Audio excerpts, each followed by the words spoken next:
Assalamualaikum dear students.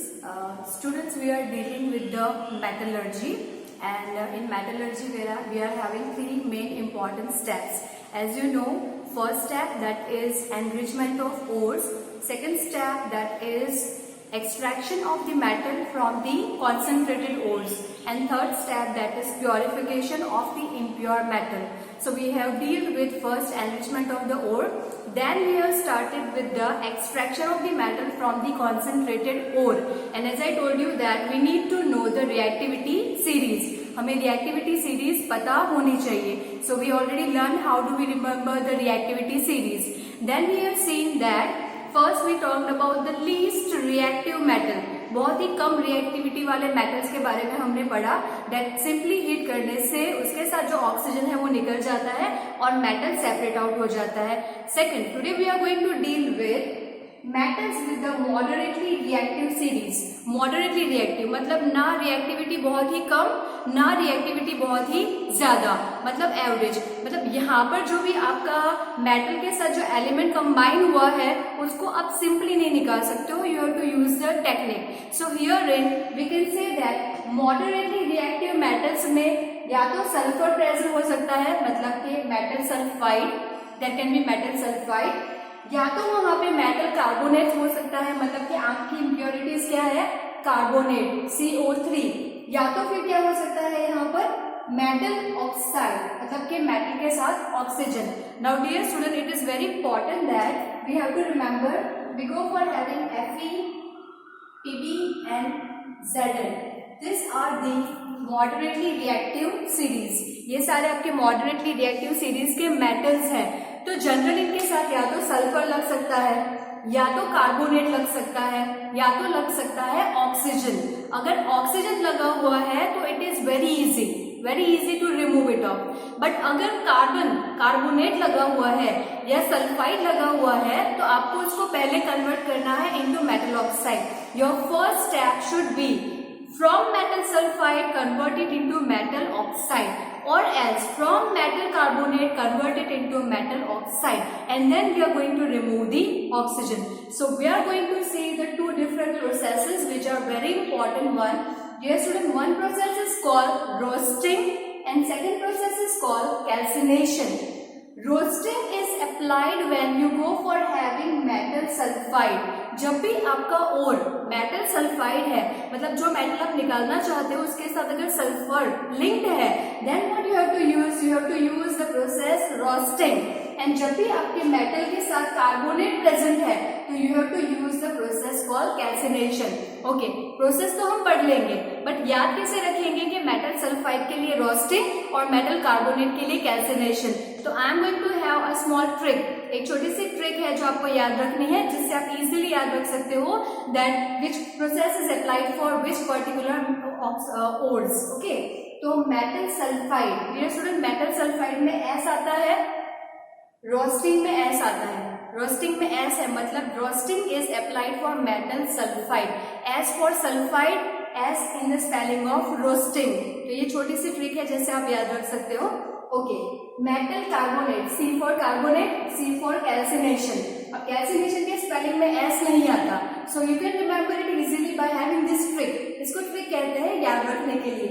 C for calcination, C for carbonate. This is how you can remember. यहाँ पे roasting, MS, metal sulphide, S for sulphide, S for roasting. This is how you can remember. Okay, what do we do in roasting. Roasting में क्या करेंगे, आपका जो भी metal sulphide होगा, for example we have taken zinc sulphide. Zinc sulphide you have to heat it very strongly. आपको उसको heat करना है very strongly in excess of air. बहुत ज्यादा एयर में, बहुत ज्यादा एयर सप्लाई करते हुए आपको उसको हीट करना है. Why excess of air? Because our first step is to convert it into metal oxide. अब यहाँ पर ध्यान दो, आपका ZnS के पास कोई भी ऑक्सीजन नहीं है. You don't have any oxygen with your metal sulphide, so you have to provide the oxygen for two reason. एक तो आपका मेटल ऑक्साइड बन जाए, इसलिए ऑक्सीजन रिक्वायर्ड है. दूसरा, सल्फर को निकालना है तो सल्फर अकेला नहीं जाएगा. Sulphur requires some another element to combine and remove off, so it requires oxygen. So we require lots of oxygen in order to remove the sulfur also and in order to convert the zinc into zinc oxide, because हमें पहले step में क्या बनाना है, metal oxide. Then only we can go for removing the metal and oxygen from that part. So okay, dear student, very simple. Metal sulfide, excess of air, strongly heating, what will be the product? ZnO plus SO2, sulfur dioxide. So this is the process. In calcination what do we do? पहले step में क्या होना चाहिए, metal oxide बनना चाहिए. यहाँ पे ध्यान दो, ZnCO3 ऑक्सीजन है, वहां पे नहीं था, यहाँ पर है. Yes, how many oxygens are there? 3 oxygens are there. So already जो 3 ऑक्सीजन है, तो हमें यहाँ पर ऑक्सीजन की रिक्वायरमेंट नहीं है, इसीलिए we heat it very strongly. इसको भी strongly heat करेंगे. We heat it very strongly in the limited supply of air. So what happens? ZnO, एक ऑक्सीजन आपके Zn के साथ चला जाएगा, ZnO बच जाएगा. कितने ऑक्सीजन बचे? 2 oxygen. Carbon dioxide. So dear student, we go for remembering metal sulfide roasting, metal carbonate calcination. Excess of air, heating strongly. Limited or absence of air, heating strongly. अच्छा, ये किसके लिए यूज होगा? Sulphide ओर के लिए use होगा. ये किसके लिए यूज होगा? कार्बोनेट ओर के लिए यूज होगा. यहाँ पे बाय प्रोडक्ट क्या मिलेगा? Sulphur dioxide. यहाँ पे बाय प्रोडक्ट क्या मिलेगा? Carbon dioxide. यहाँ पे क्या करना है? Excess of air, heating strongly.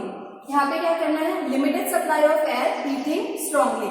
सिर्फ हीटिंग स्ट्रांगली सेम है दोनों में, बाकी के सारे पॉइंट्स डिफरेंट है. डियर स्टूडेंट, यहाँ पे 4 पॉइंट्स हुए. 1 एग्जाम्पल, 2, 3, 4.